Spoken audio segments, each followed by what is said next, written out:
Robert Francis ndiye Pope mpya ambaye amechaguliwa mnamo tarehe 8 Mei 2025 mwenye umri wa miaka 60 na 69 ndiye amechaguliwa kuwa Pope mpya na ni Pope wa 267.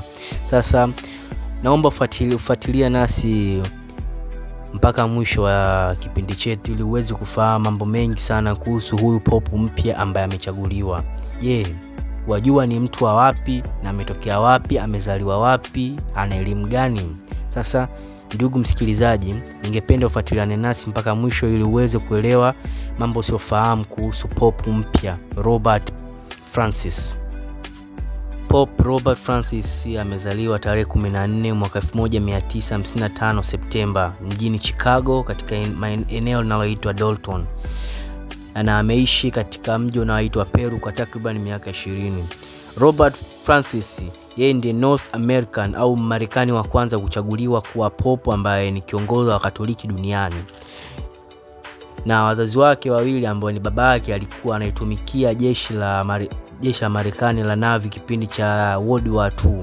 Na mama yake alikuwa mkufuzi wa masuala ya vitabu ambao kwa wengi ambao mko familia na kusema kwamba alikuwa librarian. Yes, Pope ni mtu ambaye ana elimu ya juu sana na anajihusisha katika masuala ya Bachelor of Science degree in Mathematics na amehitimu katika chuo cha Villanova University. Robert Francis baba yake alikuwa ni Marekani na mama yake alikuwa ni mtu wa Peru. Sasa Robert Francis alipozaliwa, baba yake alikubali mwanae aishi mjini Peru kwa sababu Marekani kulikuwa kuna vita kubwa sana ambayo ni vita ya pili ya dunia ambayo ilikuwa ina majanga na maafa mengi sana. Kwa hiyo kwa usalama wa mtoto wao ikabidi sasa baba akubali mwanae abaki mjini Peru, lakini yeye akaendelea na shughuli zake za kivita na kuweza kupambania nchi ya Marekani. Sasa katika miaka ambayo Robert Francis ameishi pale mjini Peru kwa takriban miaka 20, ameweza kujifunza mambo mengi na kuhitimu katika chuo kikubwa, na pia ni mtu ambaye yuko familia sana na eneo la Peru. Kwa hiyo tunaweza tukasema kwamba Bwana Robert au Pope Leo the 14 ni Marekani na pia ni mtu wa Peru. Mama yake ndiye mtu wa Peru na baba yake ndiye mtu ambaye ni Marekani. Historia yao ya kukutana ilianzia miaka mingi sana pindi ambapo katika enzi za vita ambazo baba yake na Robert Francis alikutana na mama yake katika mji mmoja wa Peru ambapo waliweza kuishi pamoja na kuweza kumpata kijana ambaye kwa sasa wengi tunamfahamu kama Pope Leo the 14. Tumshukuru Mungu kwa baraka ambayo imetokea kwa kijana huyu kupatikana na kwa leo kuwa mtu mkubwa sana na kuiongoza dini ya Katoliki na kuwaongoza watu pia katika njia iliyokuwa sahihi na misingi iliyokuwa bora.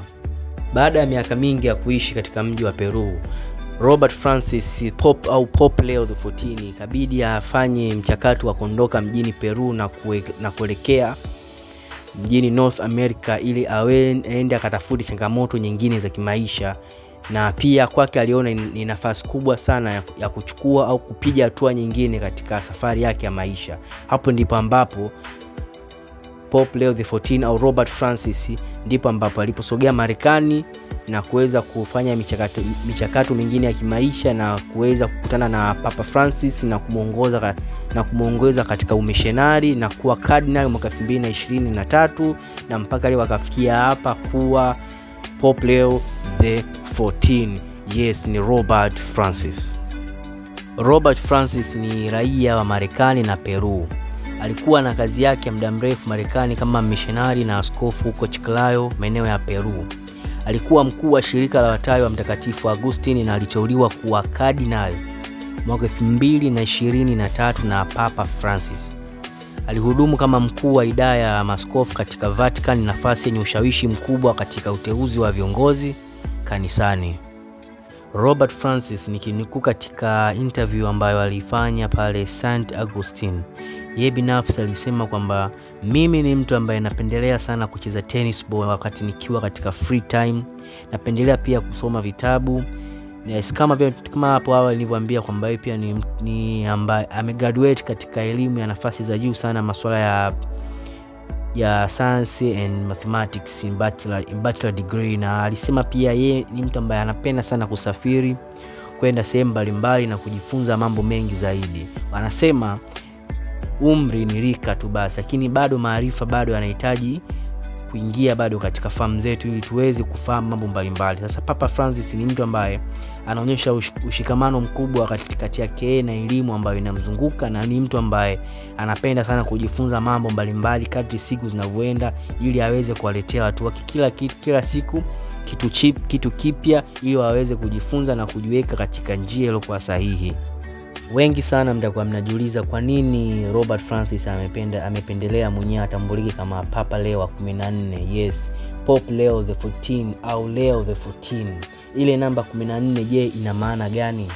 Sasa wacha ufuatiliane nasi ili uweze kufahamu kisa na mkasa kwa nini amependelea achague hivyo. Kama unavyojua, Robert Francis alikuwa mshirika wa Papa Francis kipindi cha uhai wake, na yeye alikuwa akijifunza mambo mengi sana kutoka kwa Papa Francis. Sasa lengo la yeye kuchagua Leo the 14 limetokana na kwamba Papa Francis kipindi ambacho alikuwa hai, yeye alikuwa amemuonyesha heshima kubwa sana Papa Leo Francis, ambaye anajulikana kwa waraka wake wa Rerum Novarum ambao ulikuwa unatetea haki za wafanyakazi na haki za kijamii.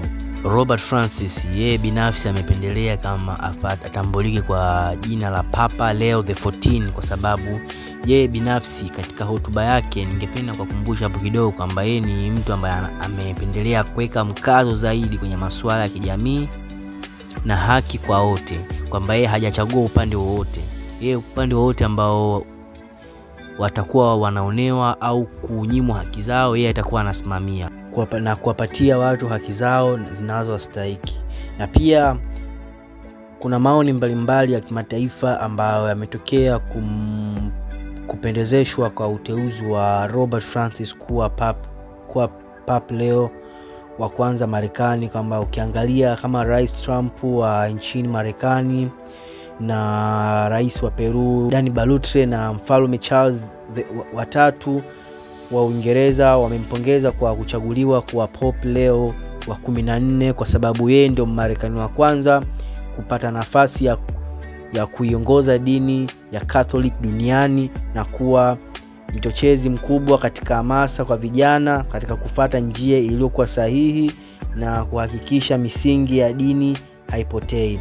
Sasa hata hivyo, baadhi ya makundi ya waathirika wa unyanyasaji wa kingono ndani ya kanisa wameeleza wazi kwamba kuhusu jinsi alivyoshughulikia baadhi ya kesi wakati akiwa askofu. Sasa huu ni umahiri ambao kinamna moja namna nyingine tunaweza tukamsifia kwamba Bwana Robert Francis amekuwa mtu muhimu sana katika kazi yake na katika uaskofu wake alivyokuwa askofu, na sasa ameshakuwa Pope Leo the 14.